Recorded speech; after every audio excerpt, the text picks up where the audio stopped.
Hello, my name is Christine Curry, and I'm the Iowa Outreach Coordinator of the Upper Mississippi River Initiative, UMRI. Welcome to our April 2021 series on soil and water conservation, Thinking Like a Watershed program. The monthly presentations take place the first Tuesday of every month at 7 p.m., and they are jointly hosted with our Isaac Walton League colleagues of the Upper Mississippi River Initiative, Agriculture Outreach Coordinator Tim Wagner, and Save Our Streams Coordinator Zach Motz. And co-hosts include Pinhook Chapter, the Pinhook Conservation Chapter member Chris Henning, and Des Moines Chapter Communication Director Bud Hartley. I haven't seen Bud yet, but maybe he'll be popping on. Thank you for joining us this evening. This is another extraordinary presentation, Watershed Bridges, Green to Blue.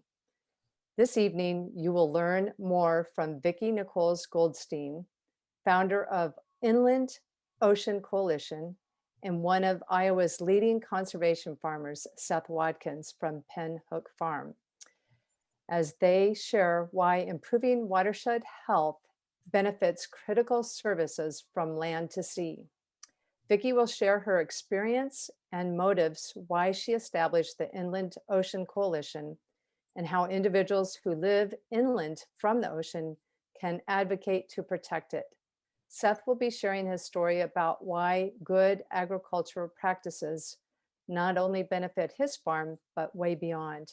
Together, they will share how they have advocated for healthy watersheds at national conferences. There will be discussions throughout the presentation of how we can all work together in our own communities to improve our watersheds from land to sea. I am absolutely thrilled to have everybody here this evening and to have Seth involved and Vicki involved with this concept, because I moved back here to Iowa 5 years ago to study my home state of Iowa, realizing that my landlocked state was not so landlocked, and that we really do have this connection from land to sea. So I'm super excited about sharing this with everybody tonight and or this evening. And it's going to be kind of just a discussion. Vicki is going to be discussing. She doesn't have a formal presentation like a PowerPoint. So we're going to have just some real fun interactive conversations. I would like to have a few comments from Tim Wagner, who is our outreach coordinator with agriculture. And because agriculture is an important part of this conversation. So Tim, would you like to say a few words? Well, thanks, Christine. Just a few.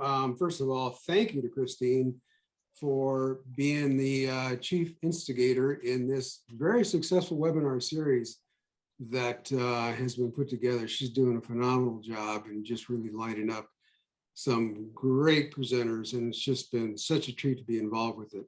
I am particularly excited about tonight's presentation. I've known Seth now for about 3 years and worked with him on several things, and had the pleasure to work with Seth, and he is just a treat to spend some time around. And I've been down to his farm.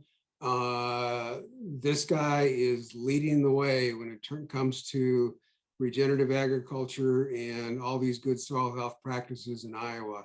And it's just really exciting to be here tonight and be part of this discussion where we actually make this connection with what we're doing on the land here in the middle of America and what's going on in these coastal regions and the inland and the oceans surrounding this great nation. And the fact that Iowa is bordered by two of the biggest rivers in the country. And so we have a very direct connection to what this topic is about tonight. So I want to thank everybody for being here. This is great. Such a good turnout. So thank you. Back to you, Christine. Thanks. Okay, so Vicki, I wanted to see if you actually wanted, I don't see you yet. Can you unmute yourself and say hello? I thought you were on. So I'm not sure if Vicki's Oh. actually on, Christine. Oh, okay. I was using our shared Zoom link, so I kept popping up as her name. I know Vicki Oh. got her second COVID shot today, Oh, yes. just a few hours ago. So I'm not sure if that's. I sent her a message. I said, Vicki, where are you? Okay. So Okay. I'm not sure if that's part of the problem or if I'm not sure, but I don't think she's joined the call quite yet. Okay, good to know. What we could do then, because I know you can just talk a little bit, maybe for a few minutes about the history of the Inland Ocean Coalition, and we'll just let you kind of introduce Vicki, because I know you know a little bit of her story, and then we'll have Seth pop in and talk about a few of their how they met and so forth. Yeah, no, that sounds great. So hi everyone. My name is Melissa Young. I'm actually the community engagement manager for the Inland Ocean Coalition. So I just started a little over a year ago. I actually grew up in Southern Illinois. If anyone's familiar with much of Illinois as the state, I'm not from Chicago. I'm from Edwardsville, kind of Carbondale area. So out in the middle of nowhere, surrounded by cornfields. My grandpa was a farmer, and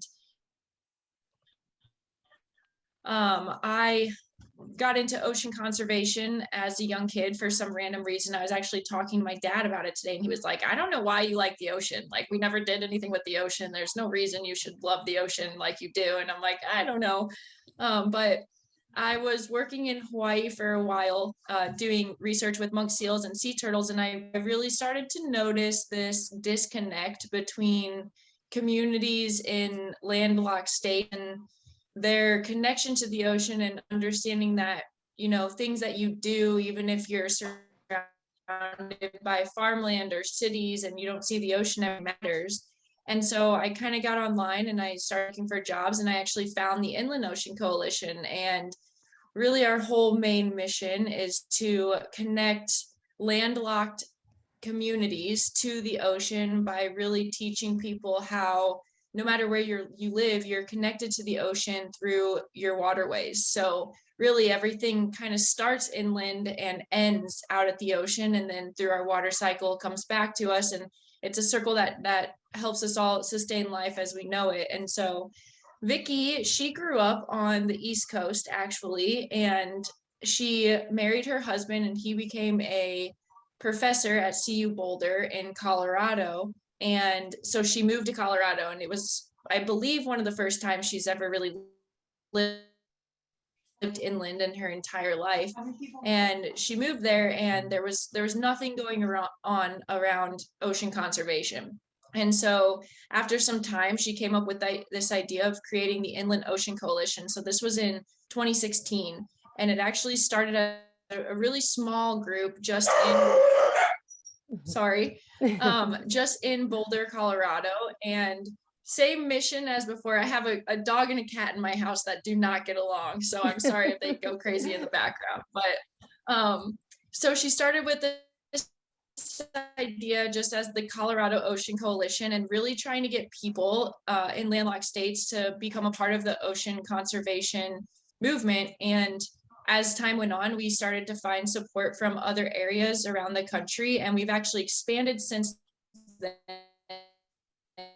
to have 16 different chapters. We actually have one of our chapter leads, April Tovar, on the call tonight. She's actually in northern Texas. And we just continue to grow and get people in these different communities involved, and really understanding that basic concept that we all learned in our third grade science class about the water cycle and the connection through our waterways, and getting people involved again in conserving not just, you know, the ocean, but our rivers and our lakes and our mountains. And I'm not sure what else to say, Christine. I wasn't prepared to talk. No, you did a great job. That's fantastic. You're doing a perfect job. That's really beautiful.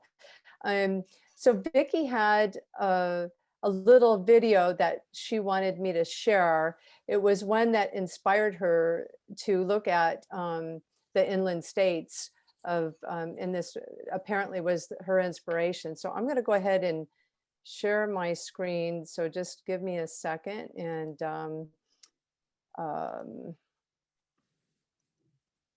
let's see. And it's just like a little 3-minute video. Oh, wait.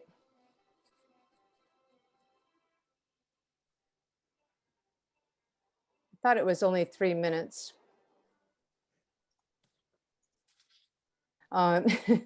So let me go back. I'm going to turn it over to Seth just to talk a little bit about how you met Vicki and your how you guys work together now to advocate for watersheds. Okay, so first of all, I'm sorry that Vicki's not feeling good after a shot, but I really think about what Mel talked about, and sometimes it's easier for me to describe with a story. So besides farming, I really love to sail, and I learned how to, or I've been learning how to over the last several years. I don't know that you ever really master it. You keep finding new ways to improve. But my first sailing trip was on my own, where I rented my own sailboat, was to the British Virgin Islands. And a big thing when you go to sail to the BVI's is to jump off a boat called the Willie T, the William Thornton, which is named after the man that was the architect that designed our capital. And anyway, you guys Google the Willie T and learn all the ins and outs. I won't go into those details, but I was so excited. I'd made my way to the BVI's. I'd gotten my sailboat. I'd passed all the credentials, and I sailed over the Sir Francis Drake Channel to Norman Island, and I'd done a successful mooring, and I swam across the bight to the Willie T, and I got on it. And the first thing I saw was a deckhand throwing a can of lacquer right into the ocean. And I thought, what in the world? This is the most beautiful water I've ever seen in my life. Why doesn't he care about this water? And what I realized, and this is what really endeared me to Vicki's cause and what she works on, is that caring about our oceans doesn't start at the shore. It really starts inland, and caring is something you pass downstream. But I think about whether it's plastics or nutrients that wind up in our water or any of those things, to kind of give a damn, you actually have to start in Iowa and in the interior. And I think those things pass somehow downstream. It's about paying it forward. And I guess I just really appreciate the work that the Inland Ocean Coalition does. And I thought about the work that the Ikes do, and as far as protecting our waterways and recognizing the importance of all the good things that go with it. And really, it's just a case of saying, here's a great organization that is doing really good things to protect all the things I care about with Inland Ocean Coalition. And then I look at the Ikes, and it's like, I'm totally enamored with this club as well. And what I really want to have happen at the end of the day is have all of us recognize, when we work toward policy and things that can really change and make a difference, is to have as many people as possible walk into different congressmen and senators' offices with the exact same message of the things we want to see happen. And, for me, that is enforcement of conservation compliance on federal crop insurance. That is making sure that we prioritize the natural resources we all depend upon. That's making sure that clean water and healthy soil are our number one priority, not programs that simply, for lack of better words, incentivize me to do the wrong thing. Regenerative agriculture is wonderful. And I just want to make sure that we're making sure our incentives don't make us do the wrong thing. I don't need incentivized to do that. I can do the right thing and make it be profitable and make it work. So I'd just be happy to take questions, to be honest. I agree with you, Seth, but I have to There's apologize. Vicki. Oh, yay! I've been listening in for the few minutes, but I went for a COVID shot, and I don't even need to tell you Okay. complications. I'm so apologetic. Oh, gosh, Vicki. But I'm delighted to be here. Thank So you. I caught the last few minutes of Seth talking. So, and of course, it's such an honor to share the screen with everyone and be here with our Thinking Like a Watershed. I was thinking like a COVID injected person a little while ago, so apologies. Oh, we're grateful to have you here, Vicki. Mel got on just for a few minutes and shared with us a little bit about your background. As you know, I'm just completely on board with your concept because I totally can relate. Like, you know, spending my whole life working with the marine health field and then moving back to my not so landlocked state of Iowa, and then getting involved and realizing how what a mess our state is as far as our watersheds and our environment and so forth, that I've been on a mission, like, how can we fix this? And uh, I'm just so grateful that we have so many great stewards in our state and advocates. And so I wanted to jump in with them and help them too on this mission. And so we're super grateful to have your organization, because it's just like, well, this is exactly what I was trying to do when I initiated the Iowa Water Festival concept, that whole connection from land to sea. And I had one of my old colleagues, Bill Van Bon, who's the head veterinarian at the Shed Aquarium, and he's a really brilliant scientist too. And he talked about water quality. He was one of our speakers. So it's all so important, and how we can share this and advocate for the ocean, you know, in our landlocked state, but also for our local environments, just like Seth is doing. Well, it's so interesting because when I started the Inland Ocean Coalition up in 2011, you know, I was an ocean person working on East Coast and West Coast, and then having the opportunity to move to Colorado, family moved, and really understanding the connection. So, you know, when people say, well, what does anybody in the middle of the country have to do with the ocean? You just say, follow the water. It's just a very obvious connection. And when Seth and I had an opportunity to share the stage back in Washington, D.C. a couple of years ago, talking about how if we're really going to get on top of our river water quality, protecting of our land, protecting of our ocean, we really need to start working together and talking with each other and supporting each other's initiatives. Because as you all know, the watershed is enormous in the middle of the country, and all of those rivers and streams and creeks just flow right down into the Mississippi and then right out to the Gulf of Mexico, where we have our largest dead zone. So it really does make a difference to have people talking with each other up and down the watersheds and collaborating in ways that we can really improve the health of the entire system. Yeah, exactly. Go ahead. The video that you sent me, it looks like, I thought it was like a 3-minute video, but it looked like it was 20 minutes when I put it up, and I thought maybe I had the wrong one. Oh, no, it was a 3-minute one, but yeah, it was just actually, so a number of years ago, we were working, I used to work for NOAA in the National Marine Sanctuary Program, and we still are a collaborator with them. And they were doing this initiative looking at success stories around the country.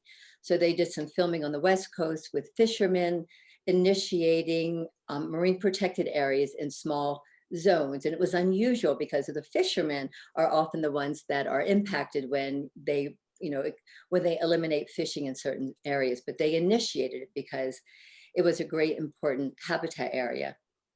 So then they were looking at the Gulf of Mexico. And so this video, and if you don't have it handy, we don't have to try it, but basically it was a number of people in Iowa, decision makers, farmers, went on a field trip to the Gulf of Mexico. And they were out there fishing, and through this multiple day field trip, there was a real recognition and understanding that what you can do in Iowa as a farmer can actually have dramatic positive impacts in the Gulf of Mexico. And a lot of what Seth is doing on his property, you know, with the different ponds and keeping cover crops on and reducing any kind of soil, you know, reducing the fertilizers and other chemicals and preventing them from going into the watershed really does make a tremendous difference. So that little 3-minute subset of that was really about the people in Iowa going, what? I had no idea that there was such a connection. And it was really funny because the guy on the boat, the captain, was like, you know, I've had celebrities, I've had musicians, but I haven't had a bunch of Iowa farmers on my boat. And so he was getting a big kick out of the whole thing. But again, I think the more opportunities for sharing information, having these opportunities to talk, going out into the community, whether it's, you know, through community college or extension, or, you know, our volunteers giving presentations, it all really does make a tremendous impact. And then I'm a big fan of meeting up with legislative leaders and setting up those appointments and going in and talking with them about anything about, you know, whether it's strengthening the Clean Water Act, so we're getting some really good restrictions happening on the land, or working to, you know, make the Farm Bill stronger, or even setting aside through some legislation, something that we've been working on called 30 by 30, protecting 30% of land and 30% of ocean by 2030. And of course, that process would really take a planning process, because you don't want to come in and be like, you know, big X's, you know, we're going to just suck this land out and not let that be used. But it would be through a collaborative process of what pieces of land and what pieces of ocean make the most sense for what level of protection. But all of these things really require collaboration and relationships, which is what's really cool about this evening, you know, getting people to talking. But yeah, I love that idea. And yeah, maybe we can think about some kind of project, you know, down the road with these different entities. So I think that's just really wonderful when I kind of put on my thinking like a watershed hat. What it really means is, okay, how do we collaborate? How do we strengthen laws and policies? How do we do things in our backyard, whether it's just reducing our inputs, or something as simple as not even flushing certain things down the toilet, because we know that many of those materials that go through the wastewater treatment facility, it can't be pulled out in the process. Those wastewater treatment facilities are set up for biological cleaning. So a lot of the medicines that we're using, dumping down the toilet, going out into the wastewater treatment facilities, are then ending up in our waterways. So we have a lot of different ways to think like a watershed, kind of depending on if you're thinking about what you're doing in your home, in your yard, in your community, on your farm, in your state. There's just ample opportunities for improvement.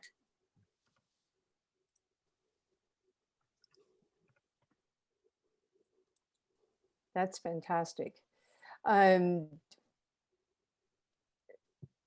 Seth, do you guys want to talk a little bit about your efforts at the national conference? I have that on our UMRI article with our latest March issue. I have a link to that, and I'll put it in the chat box too for people to share. But just talk a little bit about the National Marine Foundation and what it was basically the same kind of concept, right? As far as you've been using Seth too as a living example for your watershed trainings, and to amplify that voice Well, for the farmer. We've got a lot of farmers on here today that are really doing the right thing. I was honored and excited. I mean, honestly, I was sitting there thinking, how do I get to be with someone like Vicki and some of the others that were on the panel that I worked with?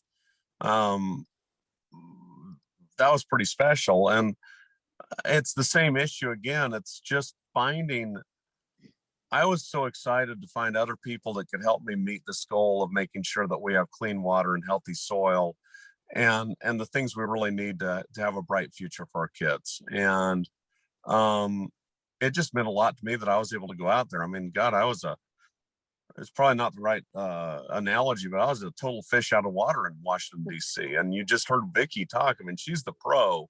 That's who we need to hear, listen to tonight. And she's the one that really saw this connection and the impact it makes. You know, I mean, when I met you, Christine, it was the same issue. It's a case of people understanding and thinking of others. And that's one of the things my mom always taught me, was always think of others and think how our actions impact others. And that's where we have such a great chance to lead in the Midwest and a chance to make things better.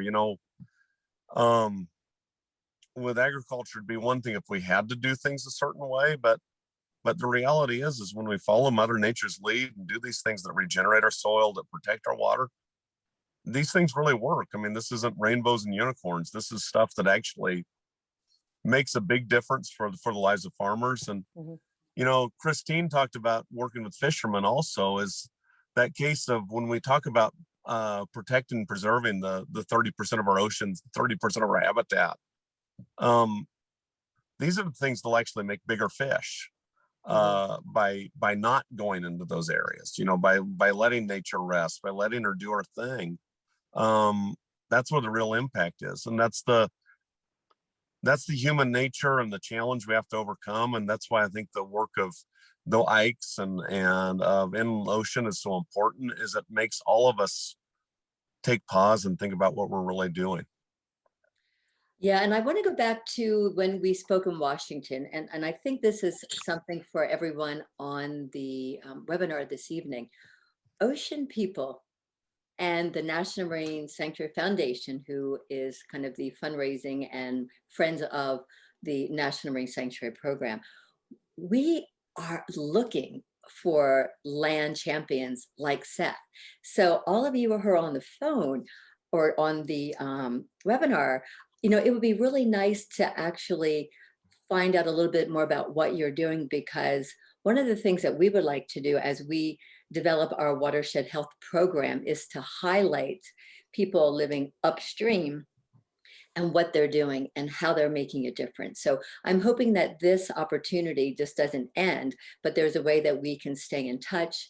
And we've talked about how neat it would be to, just maybe every couple of months, highlight what someone's doing in Iowa or in upstream areas, and have you guys and gals be examples for other people. And then also that would help us to make the land to sea connection, which is what brought us together in the first place when we spoke at Capitol Hill Ocean Week back in Washington, D.C.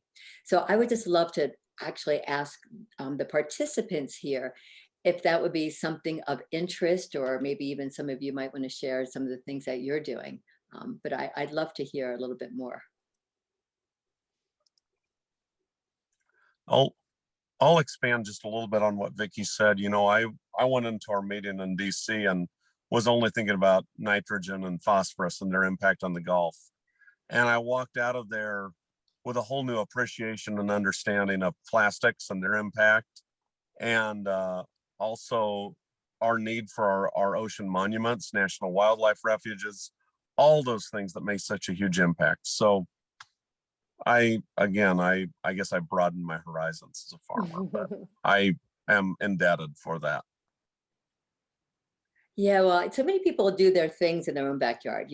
I, for years, had the tendency with all the work I've done and on oceans, it's like oceans, like just oceans. And then when you just pause and take a step back and you realize, like, wow, first of all, we live on a planet that is over 70% oceans. And then you really think about how we are also interconnected with our air and with the ocean currents and then the rivers. And then you start thinking about communities and what individuals are doing and how these policies play in. And we need strong policies and we need strong regulatory authority to kind of guide us, because if everybody did everything they wanted to do, we'd be a little crazy here. So we appreciate some of that, but I think stories are really important, success stories. Like, I think the whole point of having Seth talk was like, he he was feeling pretty psyched. Like, yeah, I'm proud of, what I'm doing on my piece of property, and I'm excited to share it. And I think that's how we're going to get the message out to more and more people,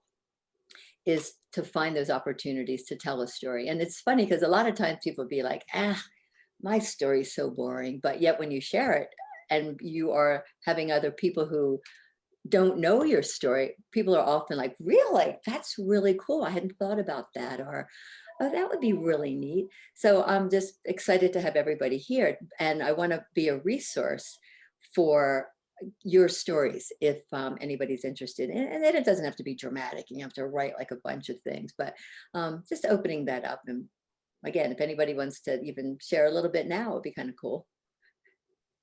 Vicki, Tim Wagner here, Isaac Walton League. I so much appreciate what you're doing. It's a pleasure to meet you. Oh,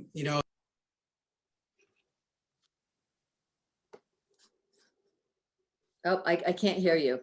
You just blanked. Did your cat hit mute? My cat hit the mute button. That's what I guessed. There's one kind of general theme that I'm picking up in this really good conversation, and it sends me back to the first webinar that we did back in, was it January or February, Christine, with Wayne Fredericks. And a lot of people who are on this webinar tonight have been on that webinar. Wayne is this really, strong champion of no-till and cover crops on his farm here in North Iowa. And I've seen him present many times to large groups. And one of the things that he often includes in his presentation is photographs of the floods in Cedar Rapids, Iowa in 2008. And because Wayne's farm is in the watershed of the Cedar River, which feeds through Cedar Rapids, Iowa, he pulls up these images of this flooding and he comes right out and says, we have to be thinking about who's downstream from us, And there again, it gets back to that same old, we all live downstream from somebody. And I'm thinking of this as listening to Seth and listening to you and, all the farmers across the state of Iowa or Illinois, wherever we may be.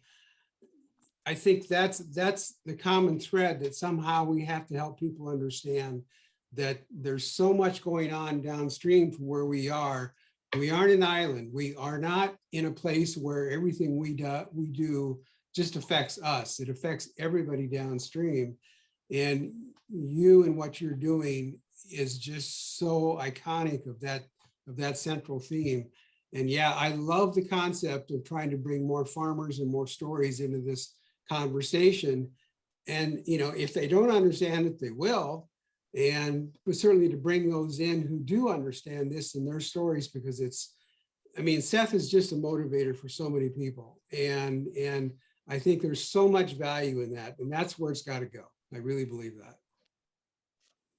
Yeah, I third that, right? Yeah.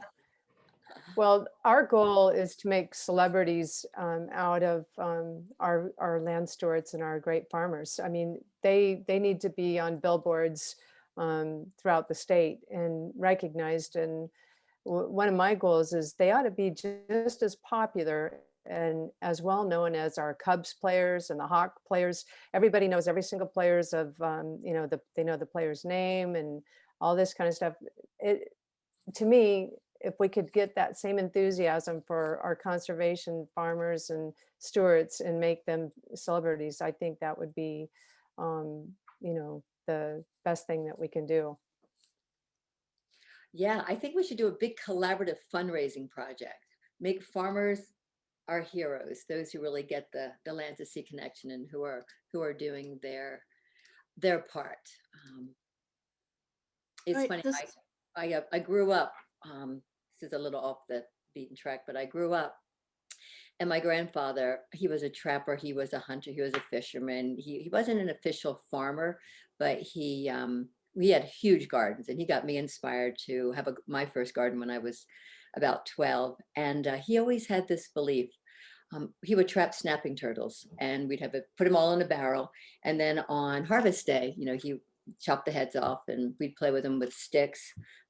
you guys aren't offended by this story. But when there were eggs, my job was we'd gather all the eggs from the female, go across the street where our house was into the field, and we would have this big turtle nesting. And so my job was to go out there and water the eggs to keep them moist.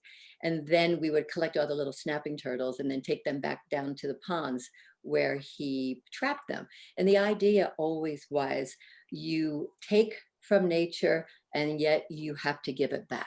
And that has been really my momentum. And I think anybody who works with the land or has a land connection or a sea connection, has that ethic somewhere in their system that really drives the caring to want to give back and not just take.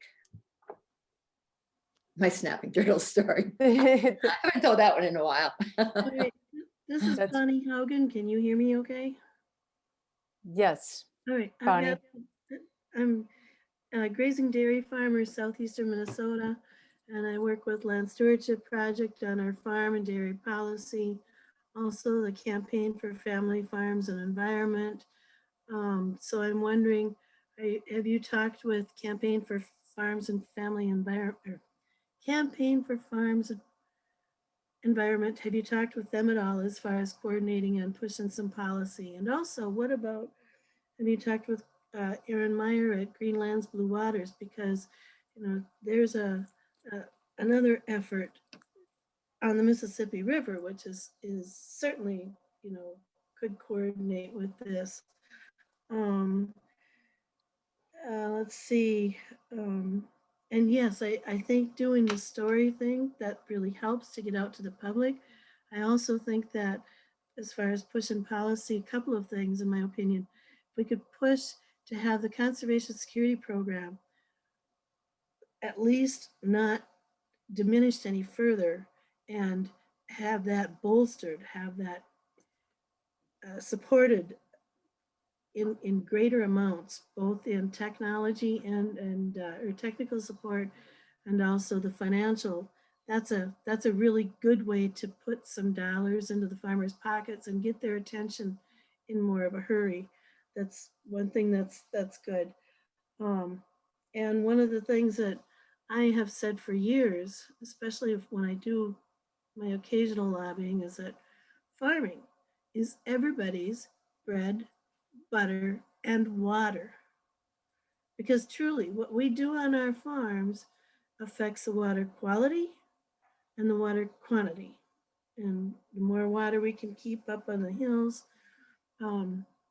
as you've alluded to in many different things, but it's easy then to remind people that by keeping the water upstream, it will not solve the flooding for all the cities downstream, but it will help. It could be one of the mitigations. But yeah, there are a number of publications that are starting to pick up and ask for some of the farm stories.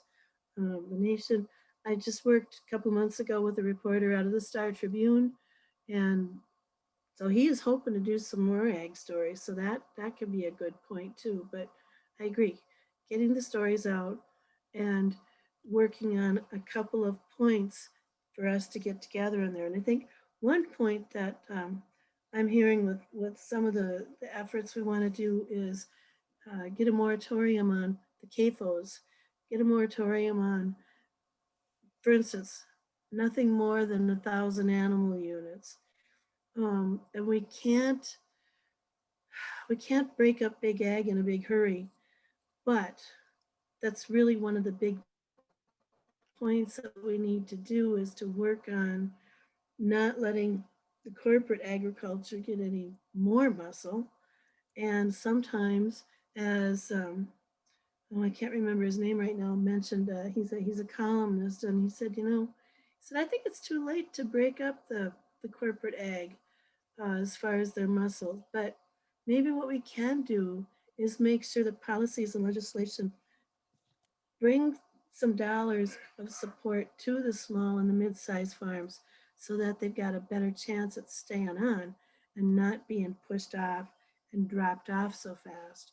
So if we do some limiting on the CAFOs and watch our policies and put put some more money towards certain size farms. And of course, the devil's in the details.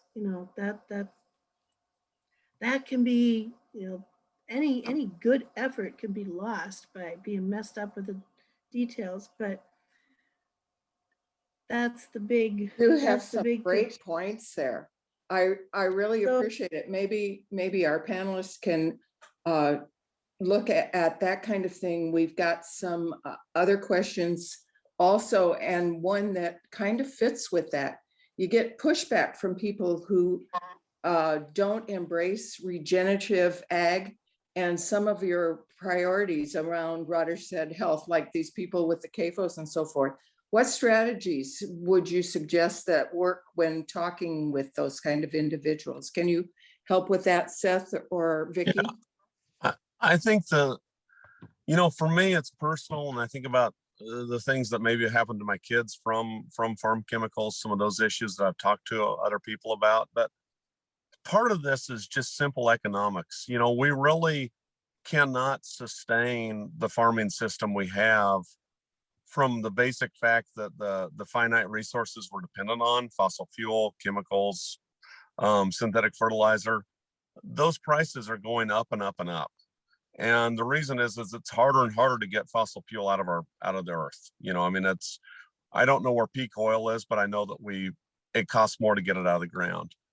And there's some very simple economic arguments to say it really makes sense to follow Mother Nature's lead and reduce our reliance on fossil fuel and on inputs of that, or on finite resources, and focus more on taking care of the natural resources that really built this whole system.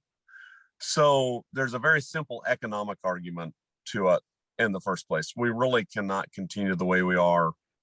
And I'm pretty sure that the US taxpayer is getting exhausted of giving us money to produce some grain and things like that we don't need. I think that it's reasonable to look at the US taxpayer and say, as farmers, we can provide economics or ecological services that will help protect habitat, that will protect our oceans. And I think that should be part of the farm bill. But again, it is that fact that we really are putting things on our crops that can make people in our own communities sick.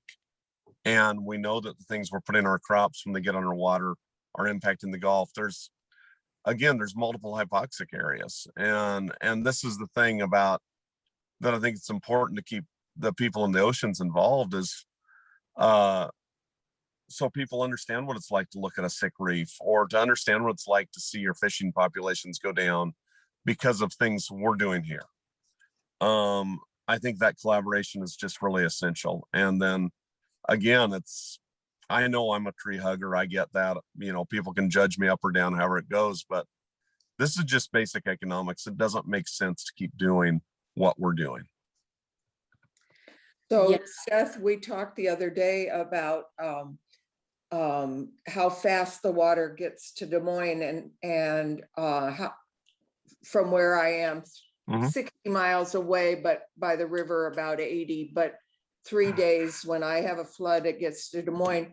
Do we know, and is it possible to get the information like fish kills in the Gulf, or what the cost of riprapping the Mississippi so that the barges carrying the riprap can get up and down the Mississippi and all of that?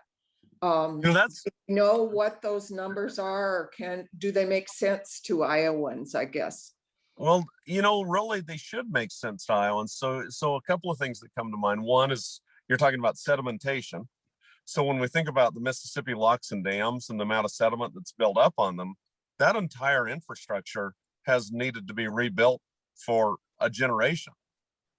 And again, proper farming practices, using cover crops, farming the proper land, using multi-species crop rotations will reduce the sedimentation. So there's an infrastructure issue right there that we have to be cognizant of. I think the other issue that you talked about, I don't know how many, millions of yards of riprap it would take to control this, but I do know that, like where I am in Western Iowa, so my water doesn't go to Des Moines. I'm not in your watershed. But I Right. know that the effluent from the Missouri River, the amount of phosphorus and nitrogen from Missouri is actually higher than what's coming out of your watershed. So again, we can measure that critical load coming out of different watersheds, but I don't know that we can measure the other. I think the thing I think about, you know, I'll be the one that goes there. I have said since this began, we need some kind of clear, well thought out regulation. And this actually comes from my brother, that's a retired executive in the oil business, that said, you know, I don't know how you measure it. I just need to know, what do you expect of me? And then we'll meet it.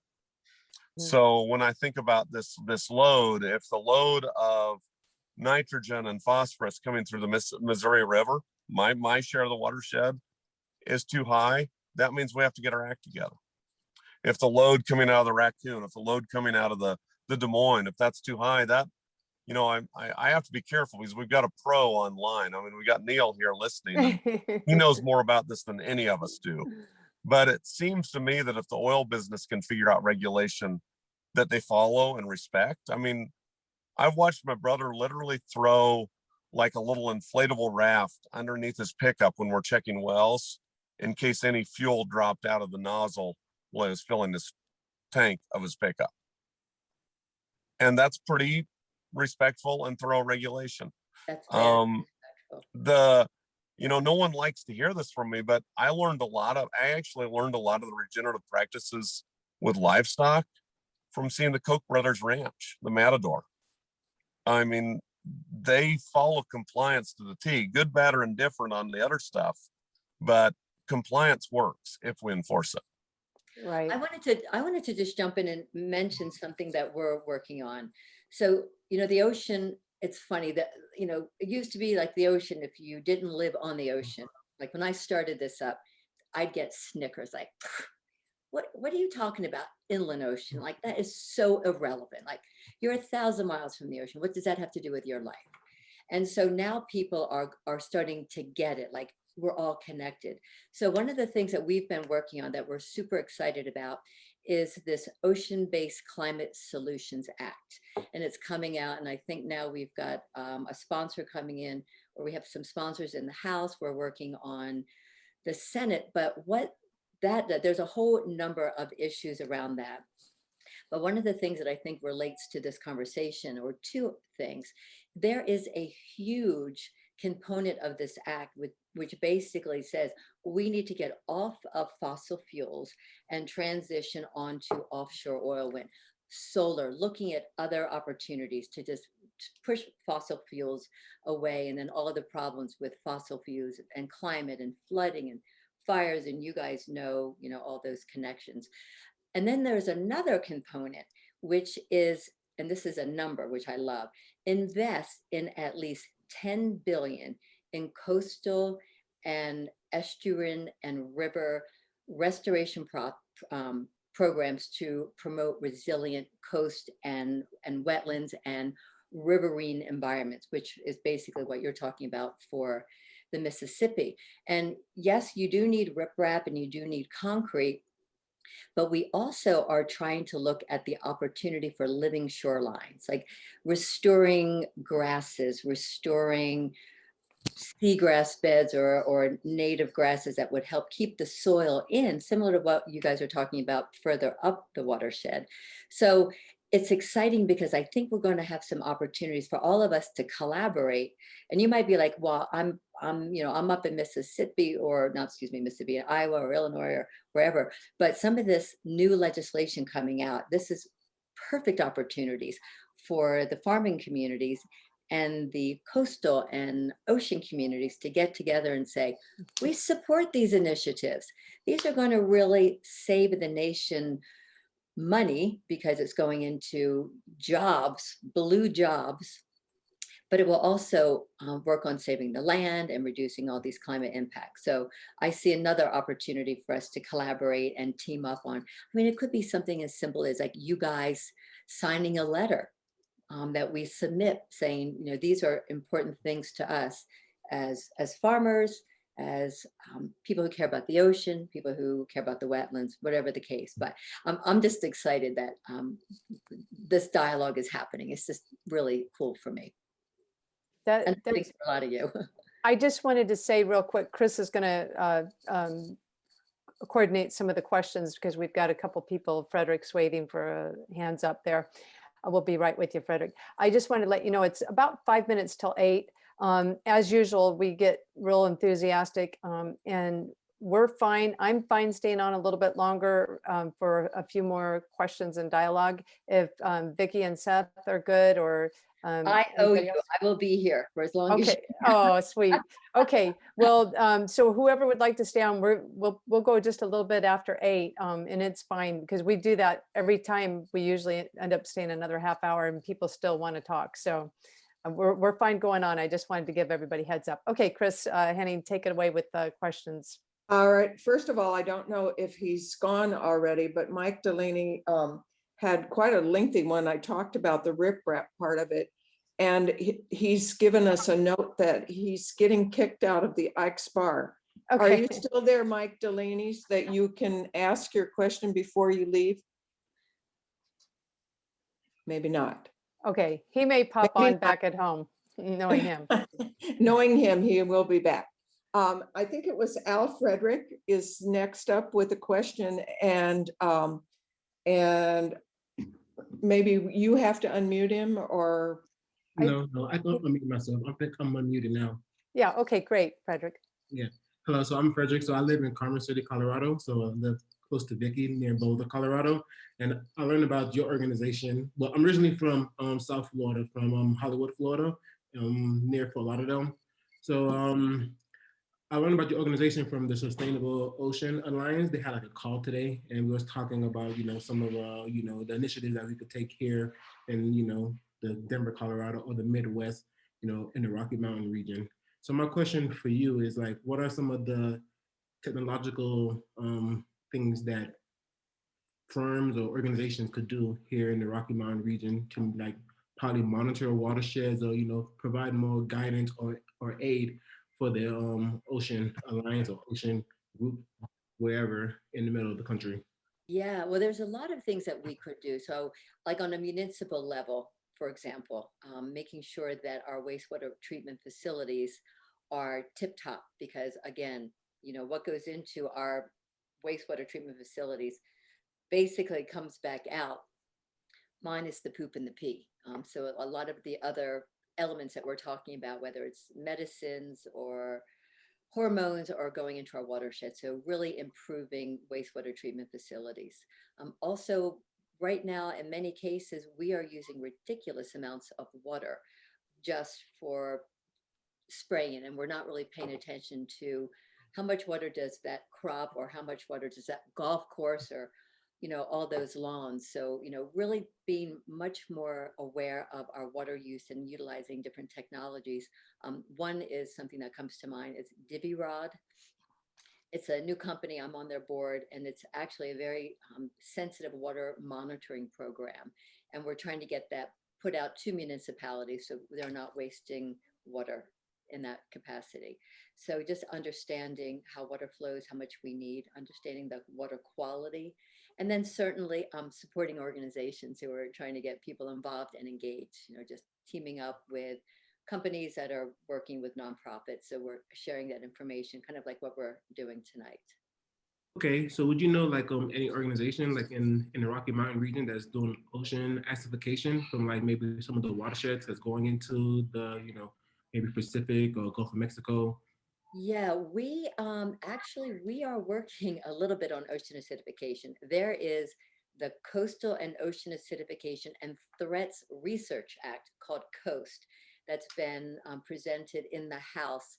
And basically that is actually monitoring more and more of the ocean acidification and helping coastal communities. So first of all, we need to get that act passed, get a champion in the Senate. And once we have that act passed, then there'll be more funding and more research on the coastal areas for ocean acidification, because they are acidification is significantly impacting water quality. But a lot of these farmers who are trying to grow oysters, their tiny little eggs, when they're growing them on the coast, the ocean is becoming too acidic. So they have to actually put buffering agents in their water just so it doesn't kill the eggs. So on a policy level, on a technology level, and in a community engagement level, there's a lot that can be done here in the Rockies.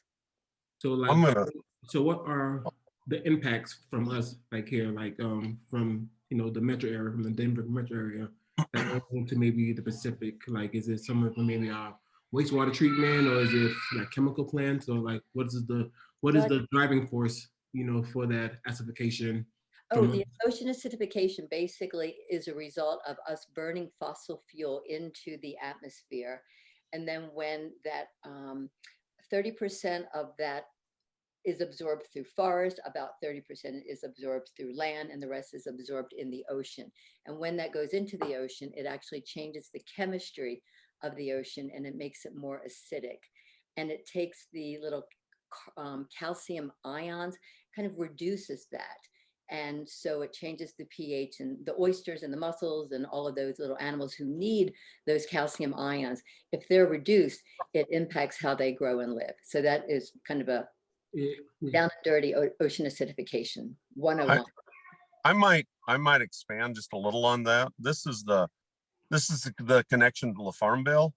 So when we look at some of the practices, the regenerative practices we talked about, agriculture has a potential to be a carbon sink. So actually drawing more carbon from the atmosphere to our soil instead of that anthropogenic carbon winding up in our oceans.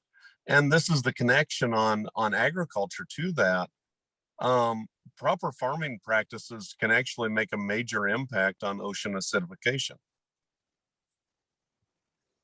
Check. Bang. Excellent. That's why you got to get the farmer with the ocean person together. Of course, we work together. So we have a couple of questions about that, Seth and Vicki. I want Carolyn and then April here in the chat kind of ask a similar thing. I'm going to paraphrase Carolyn and then April, and if I don't quite get it, then maybe we can add to it in the return comments. So Carolyn asked about, what about having the ocean folks signing on to soil health legislation? For example, recently in Iowa, the soil health bill that was to add the word soil health to the ag bill failed. And I don't know that it was the environmentalists failing because of the makeup of our legislature. But then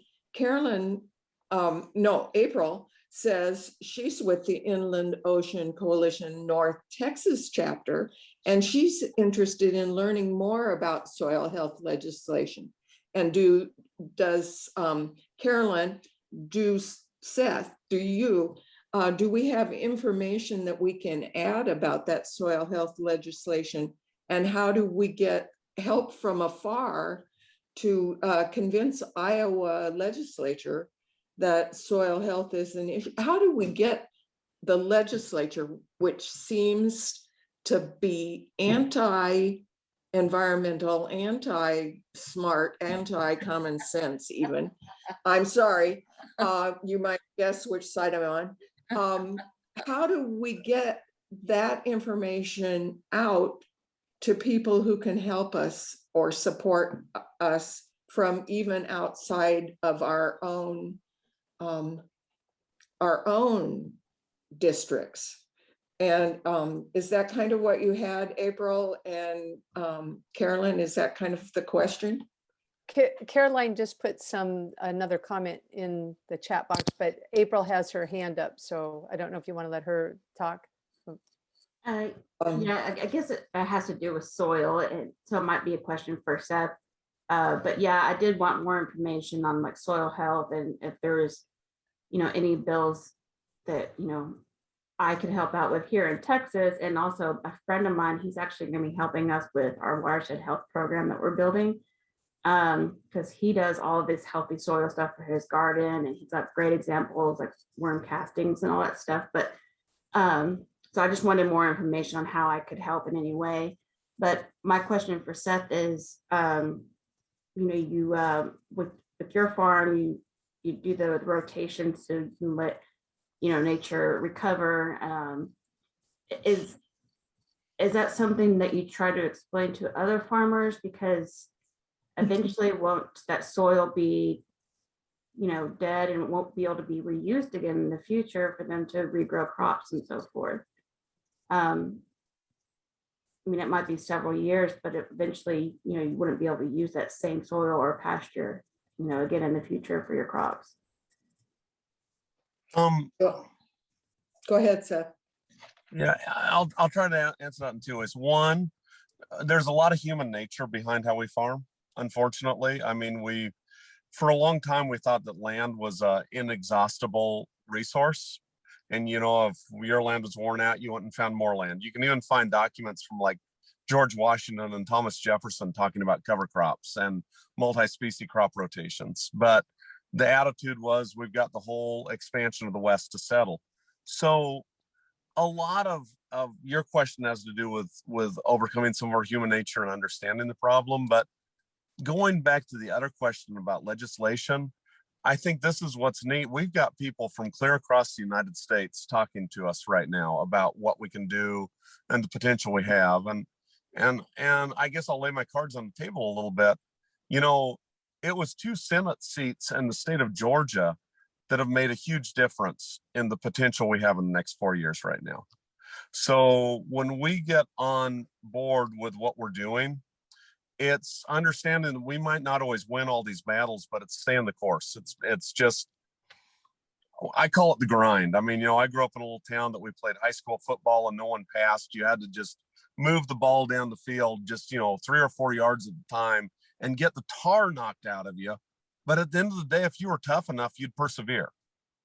And I think that's what a lot of this is about is, keep that message consistent. When the people from the oceans are going into different political offices, tell the same things. When the people that care about our land, our soil, and agriculture are going in, tell that same message. Don't make it too complicated. It's like, we want clean water, we want healthy soil, and we want to protect our natural resources. And the more our elected officials hear of that same message, the better things become. But we have to remember that, Iowa's not the Iowa I remember growing up right now in the legislature. I remember Robert Ray. I remember really wonderful things and being really proud of our state. But at the same time, sometimes we have to, people come to those conclusions for a variety of reasons. I don't know what makes people make the decisions they make, but in a positive way, we have to continue to remind them of what we can do. It's like Vicki's snapping turtle story. Some people might not like trapping, but my God, Vicki not only played with snapping turtle heads, but she put the eggs back so we had more turtles. That's what we've got to get back to, is that give and take. Yeah, that's right. And Carolyn, you say something really good, and Dwayne follows it up. So I'm going to read these two, okay? Carolyn says, some states are in various states of enacting or thinking about or designing or avoiding legislation that acknowledges the relationship between these soil building practices and sometimes water quality and quantity, sometimes habitat and related, but that it's on a state-by-state basis.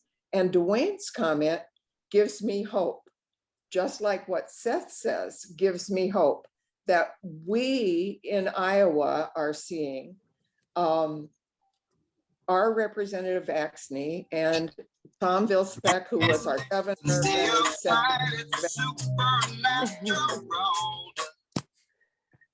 And Dwayne says, in Congress, Representative Pingree's Ag Resilience Act is focused on climate change and agriculture, but has many soil health provisions and should be introduced in the next few weeks. So we see hopeful bits, and we just have to, like Seth says, we just have to keep on message, keep honing our message so that it sounds more homogenous, so that more of us are saying the same thing.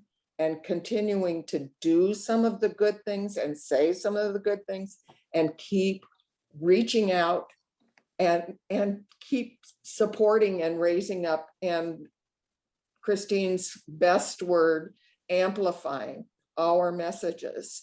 And I see this, and David Zentner, I'm going to read what you sent earlier, and and it's addressed to Seth. As you know, the Ike's Upper Mississippi River Initiative case statement and the philosophy believes strongly that local community problem solving is an integral step in ultimately improving the Farm Bill, in quotes, conservation features and effective delivery. Is bottoms up problem solving still realistic, or an old fashioned feel good bit of our previous national history, a pipe dream gone away? What I'm going to answer my opinion, and then you guys take it. What I keep having are these flashes of optimism and hope that had completely died in the last 4 years. And every time I hear something, I go, oh. So anyway, somebody else take that one. Seth, do you want to talk about that for a minute? I couldn't quite hear the question. Can you repeat it, please? Well, I Sure. can answer it, and then you Yeah. can. So she was asking, is it a bottom up, or is it a top down answer to the question?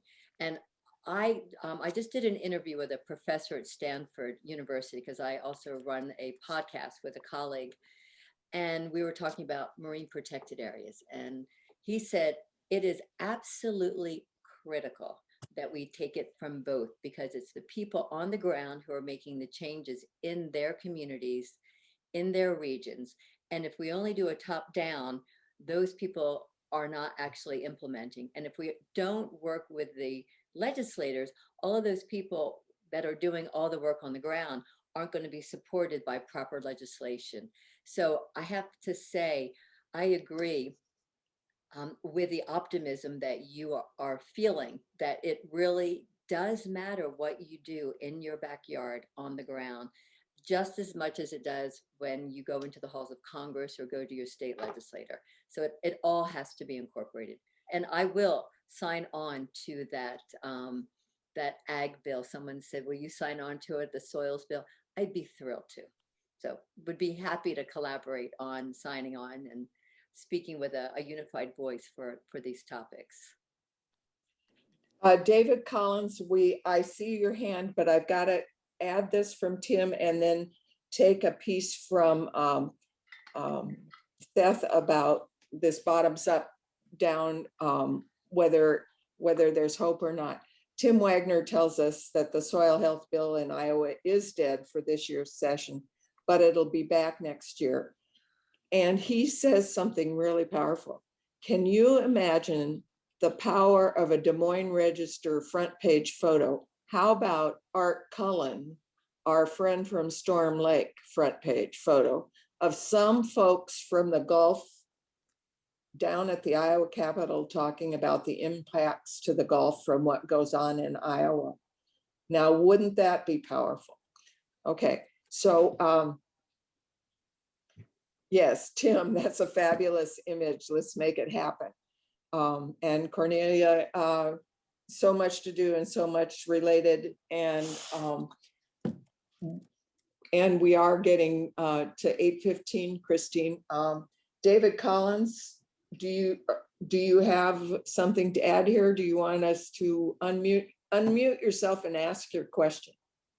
I do have a question. One of the problems with the environmental movement has traditionally been they are a nation of tribes. They have very parochial interest.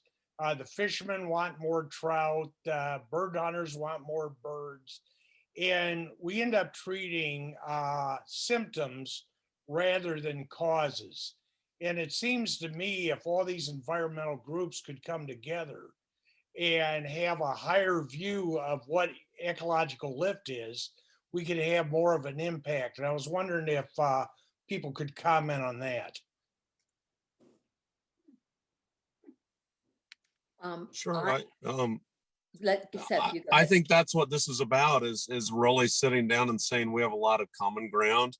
And, you know, Vicki said it best. It is about doing the right thing in your own backyard, but it's about sitting down and saying, you know, gosh, if we adopt a good soil health bill, that reduces ocean acidification. So to a certain degree, it's that compromise. It's that sitting back and saying, you know what? I know I was really passionate about certain things, but I can let that go and prioritize this next issue. I mean, that's what me personally, what I'm exhausted about in politics is this my way or the highway business. And I can live with not getting my way as long as I'm making progress. And that's why I'm excited about seeing, you know, just the Ikes and Inland Ocean Coalition sitting down together saying, we have some mutual feelings, some things that matter to both of us. And me as a cow farmer, I'm saying, you know, these might help me keep some of my some of my hills and grass instead of it being turned into row crops, which is a horrible solution. So I think you're witnessing it right now. I know it's probably not as fast as you'd like or any of us, but this is the progress that I think it really requires. It's that same blood and guts football that I talked about earlier. I also want to say that we work a lot in coalitions, and that's one of the founding principles of having the Inland Ocean Coalition. I used to direct an organization in Santa Cruz, and I saw this, and I would go down to the docks and hang out with the fishermen and drink beer. And one day these guys said, well, will you go fishing with me? And I'm like, I'd love to go fishing. So I caught a big old salmon. And then I made it on the front cover of their fishing magazine. And it was like, oh my God, environmentalist director, Save Our Shores, Vicki, is going fishing. But I'm saying my goal is your goal. Like, I want healthy fish. We don't need to be at odds with each other. So I feel like we're talking the same thing. If we can find the common ground and work from there versus trying to get into our corners, battling out the details, that's a waste of time. So I think coalitions are stronger when you have different people with different backgrounds coming together with a common goal. And that's the only way that we're really going to change this. So I'm saying, I think we have a great opportunity to make some big headway in our future. And I'm just super psyched. Let's make some waves. Okay, I'm going to wrap it up for now. And let's say, Christine, before everybody gets away, because people are kind of dropping off, let's say that we've got this recording and we will share it back and we will share other information with the people who registered. One, but David Z, you, Zentner, you had maybe a wrap-up comment for us? He's got his hand up and a couple other people do. We can. Chris, I don't know if it's a wrap up, but I did want to quickly respond to Dave Collins and absolutely encourage his thinking. I live in Duluth, Minnesota. I'm the project director for the Upper Mississippi River Initiative for the Isaac Walton League of America. And Minnesota is not heaven, but we passed in 2008 the largest ballot initiative for conservation in the history of the United States at any level because we came together as a community. We brought guns and greens into the room. We treated each other with respect.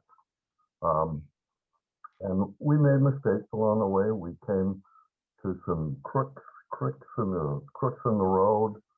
I was privileged to be very involved in that. I'm happy to share. I don't want to take any more time tonight. The only other thing, to our wonderful Iowa coordinator, Christine Curry. Christine, would you send, let me just look, I wrote Bonnie Hagen, a copy of the narrative of our pilot to respond to her ideas about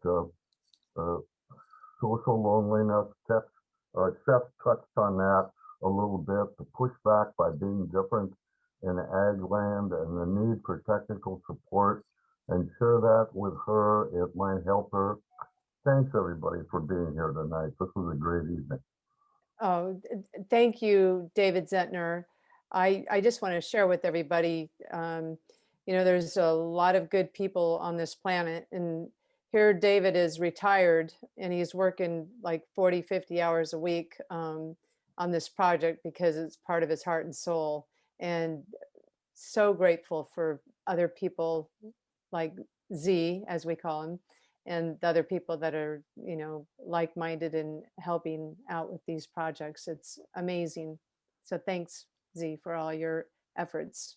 Amazing. So Thank Christine, I think we had David Collins speak and the rest. And thank you, Aaron Cooper. And hopefully we'll see all of these people again sometime soon. I'm going to turn it back to you. Okay, thank you, Chris. Thank you very much. So Vicki and Seth is in the dark now. God love him, he's still Well, is he going to be able to see, doesn't he have dark cattle too? Yeah. I have Angus cattle. I can't see anything. That's what I was thinking, that you had black cattle and you would have trouble checking on them these days.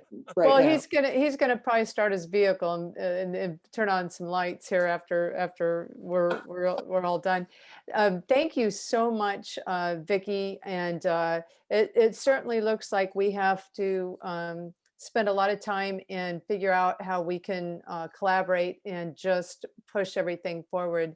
We have so much to share and so much in common with your goals. And this is exactly what I have been trying to work on. Is I totally get the global connection. I got it right away, but other people just don't understand it. So when Seth told me a little bit about you a couple years back, and then we got busy, and then when I sat down and then he really introduced us, and I looked at your website and was like, oh my God, this is exactly what I'm on a mission. It's my same mission too. So it's like and I think other people feel this too. We have so many people from all over, and especially in the landlocked states, which really aren't so landlocked, but they go snorkeling, they go on trips to all over and dive and everything else. They come back and they really want to, know how they can help, and we can be a part of it and still help our communities embrace everything too. Well, thank you so much for organizing this. Again, I really apologize for my unexpected Oh, Vicki. lateness. So I really appreciate you being graceful with me coming in. And thank you, Mel, for carrying the beginning. I appreciate that. And I'm looking forward to more conversations. I feel like this is the beginning, and that we have a lot we can do together. And taking advantage of the openness that we all have with similar goals to really promote our efforts. And I just want you to know I'm super excited, and I know that other folks that are involved with the Inland Ocean Coalition on this call, like Mel and April and Aaron, and who else did I see? Paul, gosh, I'm looking around. It would be just great to continue these conversations and find opportunities where we can work together. Maybe it's a conversation, maybe it's a sign-on letter, maybe it's a virtual visit to one of our legislative leaders. Absolutely. So reach out. And I don't know if you probably have the mailing list. So, if I can reach out to you and like, hey, do you think a couple of people might want to sign on? We can go from there. Sure, absolutely. And again, we'd love to be co-collaborators for some of the soil legislation that you guys are working on. Absolutely.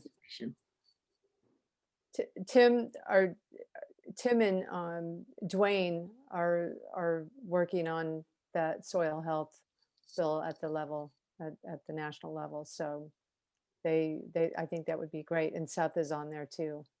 Cool. Christine, thank you very much. And Vicki, it's always great to see you. So I'll speak from the dark here. Okay. All right, super. Everybody have a beautiful evening, and thank you again for participating. All righty. Thank you. Good night. Thank you. Thank you. Peace out. Everybody. Thank you. Thank you again. Thank you, Chris. Yeah, thank you, for Christine. organizing this. It's great. Great, thank you. Bye-bye. When you get the chat, I'd like to see what I missed. Okay, I think you're good. I'm almost positive I did, but Okay, thank I you. hope my computer did come back, but Okay, well, thanks, Chris. you're sure welcome. Okay, Vicki, we'll be in touch and thanks again. Okay. Take care. Bye-bye. Bye.